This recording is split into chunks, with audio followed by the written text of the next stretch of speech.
Debt sucks. There's no other word that I want to use to explain debt. It is something that none of us want, but a lot of us have or had.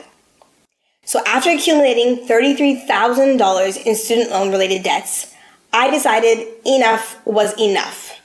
But what was I going to do to wipe out all this debt?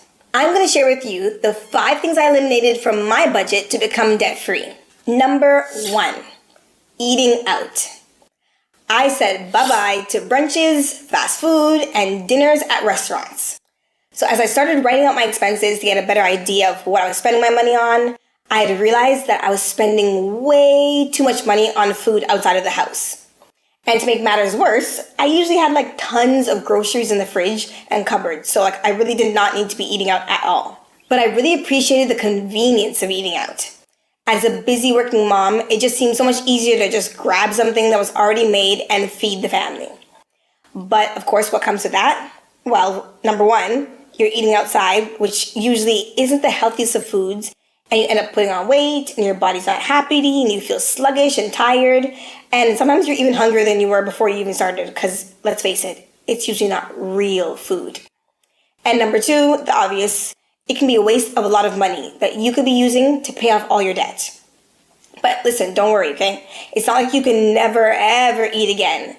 It's only until you've cleared your debts or you've gotten them down substantially. What I did instead was I meal planned and I cooked cheaper meals. This meant that I had to spend some time researching recipes and things that I liked and didn't like and trying out new foods in the kitchen. And pasta is always a great go-to and nice and cheap. And then I wrote up what I was going to eat and cook every day of the week and what it was going to cost me. And I rarely went over budget. Number 2, going out to every event or out with friends regularly. Yeah, I know. Wait, just hear me out, okay? Who doesn't enjoy going out to an event in the city, whether that's a home goods show or movie or just a good old hangout with some friends? I know.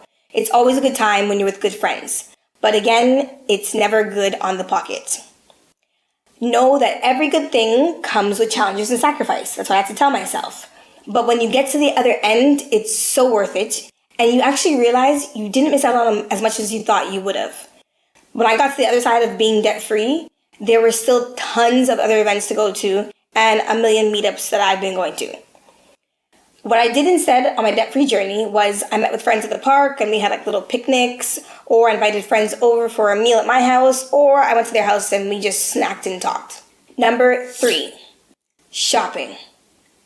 Whether it's for home goods, it's clothes for myself or for the kids, or new gadgets, I had to cut back for the time being. Shopping had to become more intentional for me. Reality is, sometimes yes, you may need to buy such items as clothes for your kids because they grow out of them really quickly. But instead of buying 5 outfits at one time, you may just buy 1 or 2 and then you gotta repeat it and switch pieces so that the outfit looks different. Also, when I was out at the store, I had to really ask myself, do I absolutely need this? Is there anything else in the house that can serve the same purpose? And is this a want or is this a need? And can you guess what? Most of the time, I really didn't need the item. During my debt-free journey, I wore the clothes that I had and didn't buy anything new for the year. If I had to buy clothes for the kids, I went to stores that sold really cheap clothes, and that meant no name brand. But to be honest with you, even after debt repayment, I didn't buy name brand clothes because they're just so expensive. And then for gadgets and tech, I stuck with the phone that I had and the laptop I had, no matter how old or how slow they were, okay? They were slow. They needed to go. They were on their last leg for sure, but I had to make it work. Fast forward to now, I still ask myself the same questions before purchasing any items, and I see what items I have in my house that can serve the purpose that I need. Number 4, unnecessary groceries. Hey, don't act like you don't know what I'm talking about. Go look in your fridge and your pantry. I'm sure you'll find a few items that fit in this category. Go, I'll wait. I know, you found something. You walk into the grocery store with a list and it's in your mind and that's what you're gonna buy. But by the time you get to the register, you have a few extras that you didn't know you were gonna pick up, but you wanted to try out, and you swore to yourself, I'm gonna cook it. I swear I wanna try this. I'm gonna cook it. And I bet a lot of that stuff you picked up, you never cooked. Don't be ashamed. We all have done it a time or two or 10.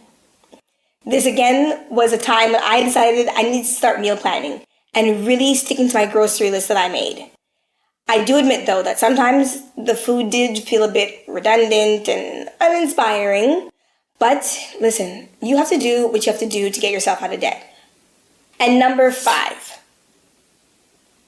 expensive phone bills. I personally felt like I needed a ton of data so I can watch videos and be online at all times, and in case there was an emergency, I need to have access to the internet, and I made a ton of excuses just so I can justify having such an expensive phone bill. But when I really thought about it, I realized that 95% of the time I was in a place that had Wi-Fi. Therefore, mobile data wasn't even needed. So I had to go to my phone provider and see what data plans they had that could save me some money. I would suggest you have a look at your phone bill and your usage, and I'm sure you can cut back here and there to save yourself a few dirhams and dollars. Every little bit counts. And that's it.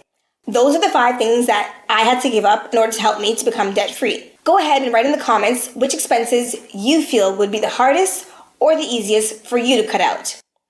And don't forget, every little bit that you cut can go towards your debt repayment and get you that much closer to being debt-free.